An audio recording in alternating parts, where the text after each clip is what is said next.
everybody, Zenon Mikalo. Welcome to my program here.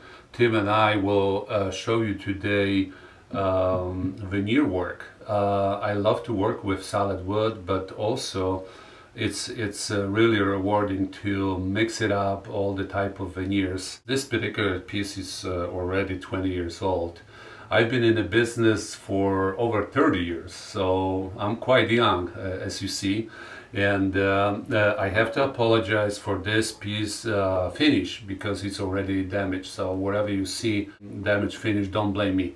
I've done it a good job, and right now it's over 20 years. It was used for 20 years, and it's a little bit damaged. I want to talk about this because it's very interesting combination of a few types of veneer. Here you will see how Makassar ebony, that's really nice wood. See, really straight grain here. Little bit of inlay. This inlay is extremely simple. Very simple inlay here. It's maple, walnut maple. So just basically you cut 1/8 of the inch and you can make this very simple inlay. You glue them together, those three pieces, and you cut them on the table and apply here just a little bit thicker than veneer, so when you're sanding, this goes down first. This Makassar ebony goes nicely to the corners match here, and when Tim will show you here the front, that's what it brings everything together.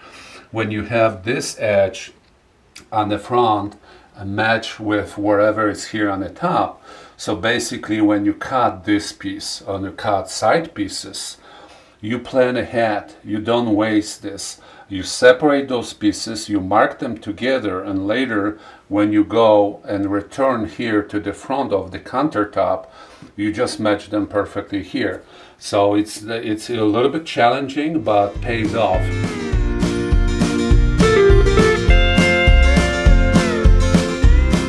Another combination of veneers, it's crotch mahogany. You won't see it much of the crotch mahogany because it's cut on a diamond. Those were actually left over from the job which I used to do combination of Makassar ebony, regular maple, cherry, also what it's called, curly maple. Oh, you will see here really nice curly maple. This diamond veneer cut, it's very interesting. You can use any type of wood you have. You just pick this veneer, cut it on an angle, and make the mirror image.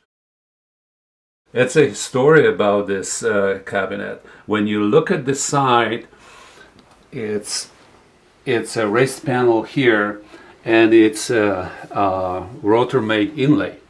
So basically, I just take the ornament, I copy here on the cherry, use the rotor, and rotor out, like more than 16, and then I just pour epoxy here and sand it over.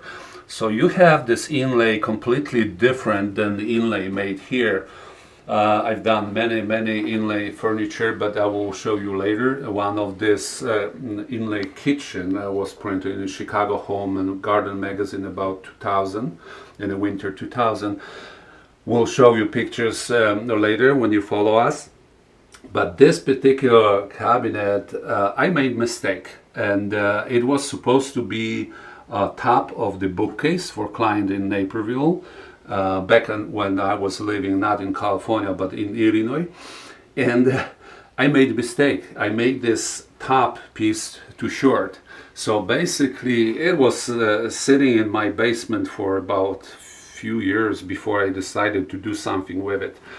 I just flipped it over. This was the top of the bookcase, so I flipped it over, made a countertop here, and made a few drawers on the front, and use it right now as a completely different cabinet. So sometimes you make mistake, don't give up. We do a variety of many things, including carving, This is a very specific reason why it's this way. It's temporary plywood frame here because I use this in the cabinets in the kitchen in the Poway. I carved this for client actually in mahogany.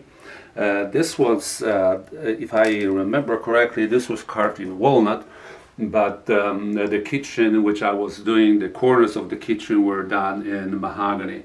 So next program will dedicate to carving, and I will have to pull out more samples of it and bring it and show you how we do carving. One of the program I want to dedicate to arches. Tim and I will dig out the old, really 10-foot tall arch, which we have to put together first, which it's not easy. We have to clean up the shop and make a room, have these pieces installed in the client's house, so it's gonna take some time, but sooner or later we'll dig it out and we'll do it.